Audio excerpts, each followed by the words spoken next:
Jadi selamat pagi teman-teman. Kali ini kita akan membahas tryout AKL untuk yang pertemuan 9 dan pertemuan 10. Oke. Ini aku udah dapat soal dan kuncinya dari ini ya, dari tim. Kita tinggal bahas nih. Jadi yang pertama pada 27 Juni perusahaan kantor pusat mencairkan cek sebesar 3.000. Nah, ini untuk modal kerja ya. Dari sini ada udah ketahuan ya.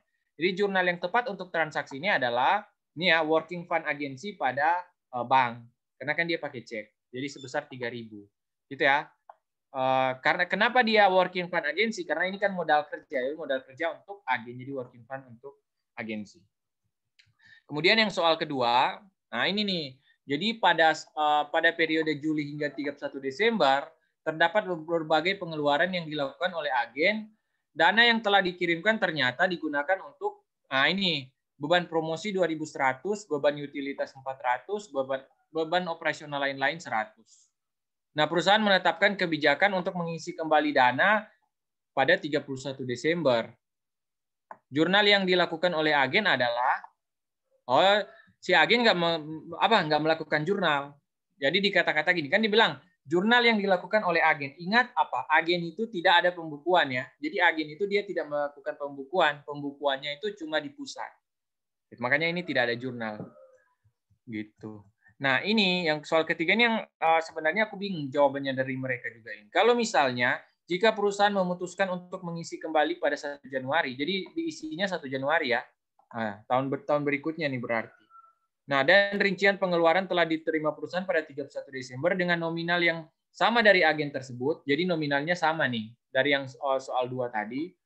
Pencatatan yang dilakukan oleh perusahaan apa, ya kan? Nah, ini kalau di sini kunci yang mereka kasih kan kayak ini ya, C ya ini. Tapi menurutku nggak gini sih soalnya dia dia kan nanti diisi kembali pada 1 Januari ya. Jadi harusnya ya sepertinya dia tidak ada jurnal dulu nih untuk yang ini.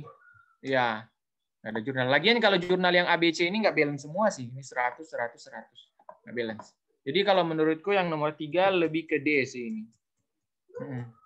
Jika perusahaan untuk mengisi kembali, nah itu kan diisi kembali itu 1 Januari, nah berarti 30 Desember kan dia baru menerima rincian pengeluaran kan, dia belum melakukan. Kalau aku ya, nanti koreksi kalau ada salah. Soalnya lagian yang A sampai C ini nggak ada yang balance ini. Coba lihat. Terus pada awal periode 2001 perusahaan mengirimkan kalau sampel produk nih. Nah, jadi ada sampel produk ya. Sampel produk. Kemudian dia harga pokok dari sampel produk ini adalah 100. Namun jika dijual di pasaran, harga pasarnya 150 nih. Adapun cost to sell-nya itu 30. Nah, jurnal yang dilakukan oleh perusahaan saat pengiriman sampel adalah ini kan cuma sebagai sampel ya, bukan dijual ya. Makanya cuma sebagai sampel berarti dia cuma agensi sampel pada inventory senilai apa? Senilai harga pokok. Nah, jadi senilai harga pokok. Kenapa nggak senilai? Kenapa nggak senilai 150 atau ditambah 30? Nggak, dia kan ini cuma sebagai sampel, nggak dijual ya. Sekali lagi ini cuma sebagai sampel, tidak dijual, makanya dia pakai harga pokok aja, jadi 100. Jadi agensi sampel pada inventory 100. Terus soal nomor 5. Selaras dengan soal nomor 5, saat akhir periode 2021 sampel tersisa 35. Jurnal yang dibuat oleh perusahaan. Nah, ini logikanya mirip dengan ini ya, mirip dengan supplies. Nah, mirip dengan supplies atau prepaid kayak gitu.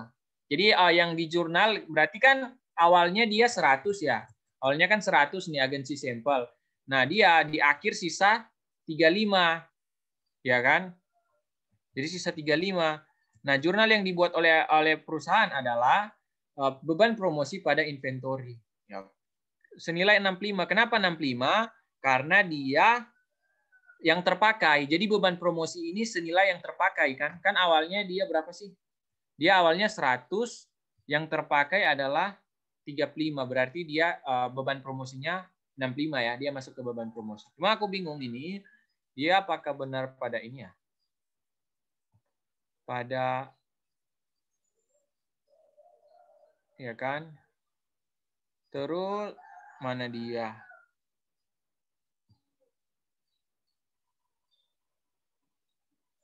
Jadi dia ini harusnya advertising expense pada agensi sampel. Iya, maksudnya kok ini pada inventory ya? Ya, ini pada inventory ya. Ini bingung nih. Ini yang aku buat, ini aku agak bingung nih. Kenapa semua opsinya pada inventory? Kalau aku ya mungkin aku tambah opsi E. Dia ini advertising ads. Ini sudah benar, debitnya beban promosi. Nah, beban promosi pada agensi sampel. Ini kalau aku ya. Agensi sampel. Gitu. Nah, ini nanti yang mungkin kalau pembuat kuncinya nonton, nah bisa ya. Bisa apa namanya? Bisa dilihat lagi nih. Nah, kenapa dikunci dia jawabannya yang C? Ya, kalau aku sih lebih ke beban promosi pada agensi sampel 65. Iya. Ya kan? Nah, ini di PPT dosenku ya kan. Dari barang yang dikirim yang belum, ini kan yang belum terpakai 150, berarti yang terpakai 50, berarti agensi sampel pada advertising expense pada agensi sampel. Nah, kalau ini yang terpakai itu 65, ya benar sama. Berarti beban promosi pada agensi sampel. Ya, gitu ya. Kalau aku ya, ini nanti pembuat kuncinya lihat lagi ya, kunci yang kalian kirim. Terus akuntansi untuk cabang nih. Akuntansi untuk cabang, ayat jurnal dengan mendebit cash dan mengkredit investment. Mendebit cash, berarti dia dapat cash, terus dia mengurangi investment in brands. Berarti dia ini ya, pusat mendebit cash, dia kan dapat cash dan mengkredit investment in brands. Berarti pusat mencatat pengiriman cek dari cabang. Oh ya, ya benar-benar. Jadi dari cabang ya, dikatakan dari cabang. Tapi ini kata-katanya tuh lebih ini sih, lebih enak dicerna kalau dia ganti. Sebenarnya ini udah benar, cuma kata-katanya kalau aku lebih ke ini mungkin. Pusat menerima. Nah, ya, jadi dia menerima cek yang dikirimkan, cek atau cash. Cek atau cash yang jadi dia menerima cek atau dia menerima cash yang dikirimkan oleh cabang. Jadi cabang mengirimkan ke pusat kan, ya. Jadi supaya kata-katanya nggak terlalu rancu. Tidak benar kok, ini boleh C. Ya. Terus 7. Ayat jurnal yang sesuai untuk mencatat pengakuan kantor pusat atas pengeluaran yang dilakukan cabang sebesar 1.000. Jadi cabang ini ya, dia melakukan pengeluaran 1.000 ya, 1.000. Nah, pengeluaran ini untuk membeli peralatan. Nah, tapi kan dia harus dilihat peralatan itu dia terpusat atau enggak. Nah, jika peralatan diadministrasikan di dalam kantor pusat, artinya ini ya, ini harus jelas bahwa artinya si cabang tidak boleh mencatat diadministrasikan di buku kantor. Ya, jadi cabang tidak boleh mencatat aset, ya kan, aset tetap. Nah, berarti ini ayat jurnal yang sesuai untuk pengakuan kantor pusat. Oh, berarti ini yang menjurnal kantor pusat ya. Ya, jadi yang menjurnal kantor pusat mereka mintanya. Berarti equipment pada investment in brands. Ya, sebenarnya lengkapnya kayak gini sih, mana sih? Ya, lengkapnya nomor 7 ya. Nomor 7 di sini bilangnya udah jelas. Padahal nomor 7 menurutku harusnya bisa diperjelas lagi dong. Jadi dia kasusnya kayak gini nanti.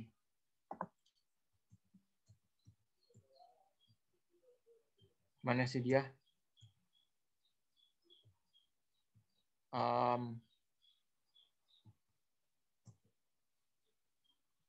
Nah, ini yang kayak gini ya.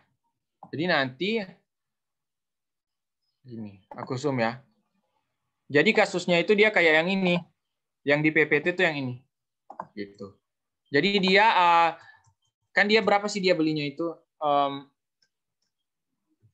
1.000 ya. Berarti nanti jurnal lengkapnya di pusat. Nah, ini di pusat.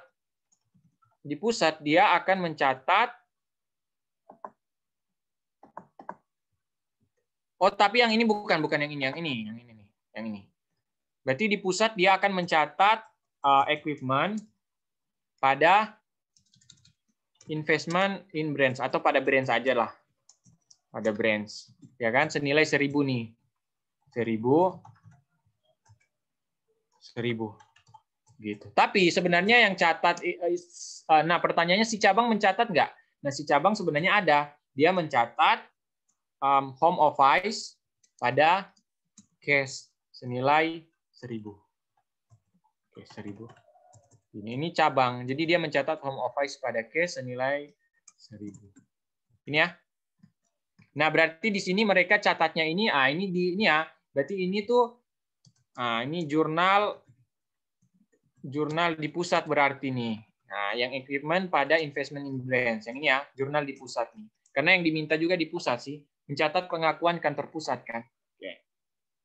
Boleh. Terus nomor 8 sampai 10. Oh, ini untuk nomor 8 sampai 10 ini berapa soal sih? Perusahaan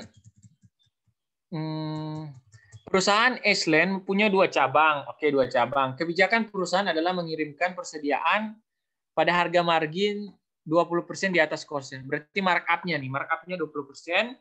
Pada 30 November, Ashland mengirimkan persediaan dengan harga pokok produksi 5.500 kepada Charlotte dan membebankan biayanya. Jadi biaya pengirimannya 200. Baru pada 15 Desember, cabang mengalami kekurangan persediaan. Menanggapi hal ini, cabang Relek ya.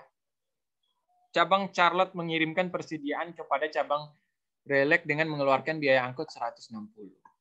Dibayarkan oleh cabang. Padahal jika persediaan langsung dikirimkan dari pusat ke cabang, biaya standarnya hanya 175. Oh, ini berarti transfer antar cabang sih. Nah, ini sebenarnya soalnya harusnya diperlengkap nih. Kan cabang mengirimkan persediaan kepada Relek. Nah, persediaan yang kirim tuh senilai berapa nih? Nah, ini nih pertanyaannya. Senilai berapa yang dikirim? Nah, harusnya ditaruh di soal. Senilai berapa sih? Nah, mungkin asumsinya yang dikirim yang senilai tadi ya, yang dikirim awal tuh. Oke ya. Oh ya benar. Jadi 5.500 nih. Jadi Ashland akan mencatat pengiriman 5.500 kepada cabang, kepada Charlotte bersamaan dengan untuk beban angkut.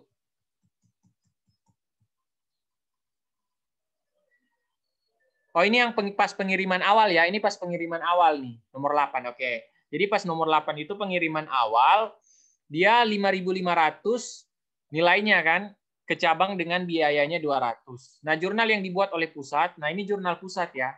Oke. Jadi ini yang transfer dari pusat ke cabang. Mana sih dia? Nomor 8. Nah ini ya. Jadi pas pengiriman awal, dia kan mencatat shipment to Charlotte Branch 5.500 nih. Senilai apa sih? Senilai cost-nya 5.500. Nah nanti si Charlotte, nah ini Charlotte, dia akan mencatat ini kan kalau si pusat dia shipment tuh. Kalau si Charlotte yang penerimanya dia mencatat shipment from senilai berapa? Senilai 5.500 dikali 120% markup-nya. Ini pengiriman pas awal ya, pas awal. Jadi dari pusat ke cabang. Baru dia baru kan si pusat ini membayar cash 200. Nah, tapi cash-nya ini akan dia bayar cash 200. Tapi cash 200 ini nanti dibebankan menjadi beban dari cabang. Gitu ya. Nah, baru nanti ini kan home office ya, dijumlahin nilainya home office. Nah, pasangan di sini adalah investment in branch. Nah, unrealized profit-nya berapa? Unrealized profit-nya itu bisa dari ini sih. Bisa dari 5.500 dikali 120% baru ya dibagi baru dikali dengan 20%. Semoga nggak salah. Sorry. Salah nggak sih? 120%, dia kan markup-nya ya, 5.500. Coba ya 5.500 dikali 120% dikurangi dengan 5.500. Oh iya benar, harusnya kayak gitu. Gitu ya. Jadi unrealized profit-nya adalah 5.500 kali 120% itu kan ininya. Ini apa namanya shipment from baru dikurangi. Atau bisa juga sini sebenarnya paling gampang tuh kayak gini, shipment from dikurangi dengan shipment to. Nah, itu aja sih. Nah, shipment from dikurangi shipment to. Nah, itu kan unrealized profit-nya. Tapi bolehlah cara mereka. Gitu ya. Tapi setauku ada cara yang itu deh. Coba aku coba ya. 20%. Oh ya, nggak bisa sih. Oke, terus berarti jawabannya yang mana nih yang benar? Unrealized profit branch inventory 1.100. Kalau shipment tuh bukan 5.700 ya, 5.500. Kalau shipment from, ini shipment from ini apa? Di mana? Dia ada di cabang. Jadi yang shipment from itu dia ada di cabang ya, bukan di pusat. Kalau shipment to, ini benar shipment to, tapi nilainya harusnya 5.500. Nah, ini. Harusnya 5.500. Baru kalau investment in branch, ini juga nilainya harusnya 6.800 ya. Harusnya nilainya 5.800. Oke. 6.800, sorry. 6.800. Oke, udah. Nah, nomor 9. Cabang Charlotte mencatat transfer persediaan kepada cabang Relay. Nah, kalau nomor 9 ini, dia kan awalnya pusat kirim ke cabang. Nah, nomor 9, si cabang kirim ke cabang. Ya kan? Jadi si cabang kirim ke cabang nih. Mana sih? Nah, jadi si cabang Charlotte, dia mengirimkan ke cabang Relay. Nah, dia pertama, dia akan menghapus shipment from. Nah, dia menghapus dulu dong shipment from-nya. Dia kan awalnya udah catat. Jadi sebelum pertama kan tadi dia awalnya catat shipment from 6.600. Nah, itu dihapus. Gitu. Kemudian freight in-nya, ini kan awalnya dia catat freight in 200. Nah, dihapus juga nih freight in-nya. Jadi dikreditin 200. Nah, baru dia tak mengeluarkan biaya cash tambahan kan, mana dia? Nih. Dia mengeluarkan biaya angkut nih, dibayarkan oleh Charlotte 160 ya. Ini biaya angkut 160. Nah, dia keluar cash kan 160 ini. Nah, baru nanti pasangannya adalah home office 6.960. Gitu. Kemudian si penerima, nah penerimanya cabang ya. Dia akan mencatat shipment from, nilainya sama. Kan shipment from ini yang dihapus 6.600, nah ditransfer ke cabang Relek. Jadi si cabang Relek menerima shipment from 6.600, ya kan? Kuning. Nah, baru ingat freight in yang dicatat maksimal sebesar apa? Maksimal sebesar biaya standar. Oke, berarti berapa dia biaya standarnya? Biaya standarnya kan adalah 175 ya. Ya, 175 biaya standar nih. Nah, berarti di sini freight in yang boleh dibebankan ke cabang, dicatat oleh cabang hanya 175. Pasangannya adalah home office. Gitu. Nah, baru sekarang ke pusat. Pusat catatnya apa? Shipment to branch Lilac pada shipment to branch Charlotte. Jadi pusat kan sebelumnya pusat udah mencatat shipment to branch Charlotte nih, Charlotte branch 5.500. Nah, ini dipindahkan ke shipment to branch Lilac. Karena kan shipment to branch Lilac dia menerima barang. Nah, jadi dipindahkan. Baru dia akan mencatat ini, investment in. Caranya itu gini aja sih. Kan di cabang home office-nya di debit 6960 di Charlotte. Berarti di sini nanti investment in Charlotte dia pasangannya kredit. Nah, kalau ini 6960 berarti di sini 6960. Begitupun di sini di Relek. Jadi di Relek home office-nya kan di kredit 6775. Berarti pasangannya di sini adalah di debit. Jadi saling berkebalikan mereka. Jadi home office sama branch itu dia saling berkebalikan kan. Kalau di debit satu di kredit, kalau di kredit yang satunya di debit kayak gitu. Nilainya sama tapi 6775. Nah, selisihnya itu yang disebut dengan loss on excessive freight. Jadi apa namanya selisih, ya kan selisih dari biaya pengiriman yang di atas standar. Baru jika sampai akhir periode persediaan tersebut masih belum terjual pada laporan konsolidasi, nilai persediaan seharusnya berjumlah berapa? Nah, ini ya nomor 10. Nih, jadi nilai persediaan itu harus bebas dari apa? Unrealized profit. Dengan demikian nilai persediaan yang sudah naik. Jadi gini ya, dia kan ditanya ini nilai persediaan pada laporan konsolidasi ya. Pada laporan konsolidasi nilai persediaannya berapa? Nah, ingat berarti nilai persediaan yang selanjutnya dia harus jadi dia nilai asli. Nah, ini clue-nya, nilai asli tanpa markup. Markup. Ini ya pada laporan konsolidasi ya, pada laporan konsolidasi. Jadi jangan lupa harus jelas nilai persediaan pada apa? Pada laporan konsolidasi. Ya kan? Periode persediaan pada laporan konsolidasi. Oke. Terus nomor 11. Oh, ini soal nomor 11 mana sih dia?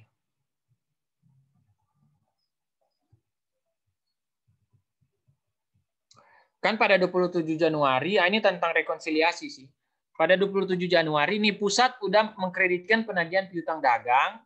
Jadi pusat udah menjurnal ya, penagihan piutang dagang, tetapi belum muncul dalam buku cabang. Nah, berarti yang harus menjurnal adalah si cabang kan. Si cabang akan menjurnal apa? Nah, ini jelasnya. Kalau itu kan nggak kelihatan. Jadi si cabang akan menjurnal, coba lihat, dia kan apa? Jadi mengkreditkan penagihan piutang, pusat mengkredit penagihan piutang dagang. Berarti artinya ini ya, piutang dagangnya itu ini udah dilunasi, udah terlunasi kan? Nah, piutang dagang milik siapa? Piutang dagang milik cabang ya berarti ini. Collection of brands nih. Collection of brand trades account receivable. Jadi apa ya? Jadi apa namanya? Ini harus jelas ya. Jadi mengkreditkan piutang dagang. Nah, piutang dagangnya itu adalah yang milik si cabang. Nah, jadi akun receivable-nya punya cabang, tapi yang nerima uangnya itu si pusat, ya kan? Makanya di cabang dia akan menjurnal home office pada AR. Mungkin Lomar itu enggak di jurnal cash, dia kan dilunasi. Enggak, karena dilunasinya di pusat.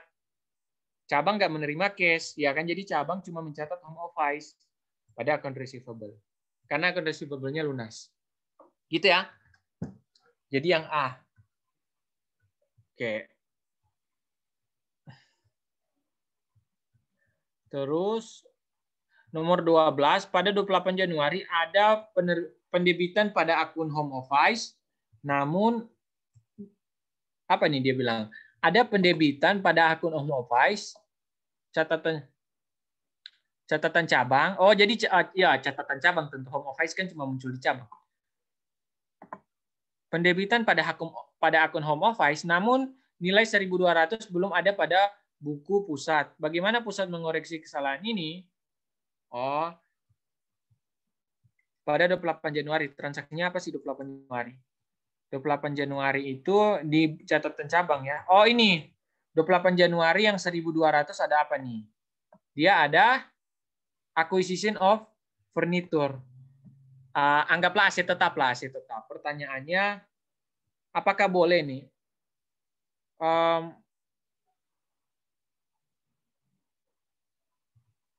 Dia pertanyaannya tuh gini, ini sebenarnya harus dijelasin kan, gini. Jadi kan, jadi apa namanya? Oh, berarti ini tuh asumsinya ya. Ini kan sebenarnya harus ditambah sih. Jadi harus ditambah asumsi bahwa ini harus ditambah ya bahwa cabang, aduh nanti jadi ke bawah lagi. Tambahnya di mana ya? Oh, tambahnya di sini ya, di note aku tambah nih. Note cabang tidak boleh mencatat apa nih? Cabang tidak boleh mencatat aset tetap ya berarti. Karena kan ini kenapa? Karena pas dia acquisition of furniture, dia kan membeli aset tetap nih, membeli furniture. Furniture emang aset tetap ya? Iya, anggaplah aset tetap lah, equipment lah anggap. Jadi pas dia mengakuisisi membeli furniture, nah dia mendebit ke home office. Jadi dia bukan mendebit ke akun aset tapi mendebit ke home office kan. Berarti kesimpulannya cabang tidak boleh mencatat aset tetap. Gitu. Berarti kalau kayak gitu, dia kan gini. Nah, cuman pada saat itu kan pada saat si cabang mendebit ini kan 1.200 home office di debit. Harusnya di pusat pada 28 Januari ya. Pada 28 Januari harusnya di pusat juga menjurnal nih, harusnya menjurnal branch-nya itu di kredit. Cuma kan dia nggak jurnal nih 28 Januari. Nah, makanya direkonsiliasi gitu ya. Jadi direkonsiliasi adalah ya kita mencatat furniture equipment pada branch 1.200 gitu ya. Jadi yang nomor 12 ini nih. Nah, jadi kan awalnya nih, ini awalnya nih. Awalnya kan si cabang catat alurnya ya. Home office pada case anggaplah. Case ya tadi dia. Dia membeli secara cash 1.200. Nah, pas dia catat 1.200 ini kan harusnya pusat juga mencatat apa? Pusat juga mencatat pasangannya, berarti branch di kredit pada equipment. Karena kan home office pasangannya harusnya branch. Nah, cuma pada saat itu si pusat nggak nyatat. Jadi di pusat dia nggak nyatat kan pada saat itu. Nah, makanya di rekonya itu dia akan mencatat equipment pada branch. Jadi pencatatan 1.200-nya itu dilakukan saat rekonsiliasi. Gitu ya. Nah, ini. Ini sebenarnya soalnya jadi dibuat pilihan ganda ini jadi malah membingungkan. Harus baca-baca ulang. Sebenarnya aneh kan jurnalnya, aneh gara-gara soal jurnal-jurnal tapi dibuat pilihan ganda sih. Unik, kreatif. Nah, kreatif. Aku kasih tepuk tangan nih buat pembuat tryout, kreatif. Perhatikan transaksi oleh cabang pada 30 Januari. Cabang seharusnya mencatat pada 30 Januari. Apa nih 30 Januari?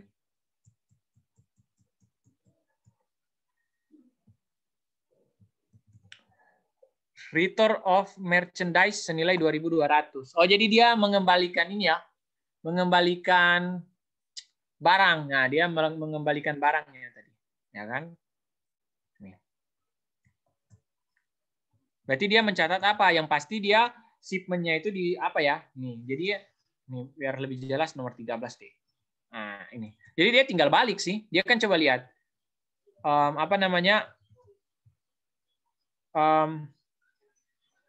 Dia mengembalikan barang senilai 2.200 ya. Ini return of merchandise. Jadi dia membalikan 2.200 ya. Kalau dia balikin ya tinggal balik. Berarti home office-nya pada shipment from home office senilai 2.200. Soalnya kan pas dia terima barang, dia kan jurnalnya gini kan. Ini ya, pas dia nerima barang awal ya, dia shipment from HO. Nah, harusnya ada freight in sih. Harusnya ada freight pada ini. Apa namanya? Home office. Ini kan jurnal awalnya kan. Nah, pas dibalikin gimana ya? Tinggal dibalik home office pada shipment from. Nah, pertanyaannya tuh gini. Yang freight ini nih, kalau misalnya di jurnal awal ada, dia apakah ikut dibalik juga nggak di sini? Nah, apakah di sini nanti kita akan membalik juga freight in? Nah, apakah akan dibalik juga freight in-nya? Ya kan? Nah, itu jadi pertanyaan. Harusnya sih dibalik sih. Harus nggak tahu ya. Nanti teman-teman tanya ke dosennya. Itu kan ini jadi pertanyaan menarik nih. Nanti aku pas tentiran H1 menjelang UAS, nah aku bahas ini nih. Menarik nih, menarik. Jadi kalau pas dia awalnya kirim shipment from HO, terus dia ada freight, nah ini kan ada freight, ya kan? Nah pas dibalikin, apakah freight-nya ikut dibalik? Nah jadi apakah di sini freight-nya ini apa namanya? Nah, kayak gini. Jadi apakah freight-nya itu dikreditin nanti? Nah ini kan menjadi pertanyaan nih. Oke, disimpan. Kita simpan, nanti kita bahas. Ya itu. Tapi yang pasti opsi terdekat di pilihannya ini ya home office pada shipment from. Oke. Itu aku mau catat dulu yang tadi itu. Cabang barang dibalikin.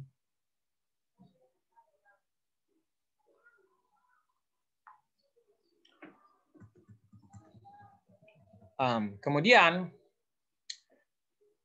ini itu jurnal di cabang ya yang disuruh tadi. Jurnal di cabang. Nah, baru nomor 14.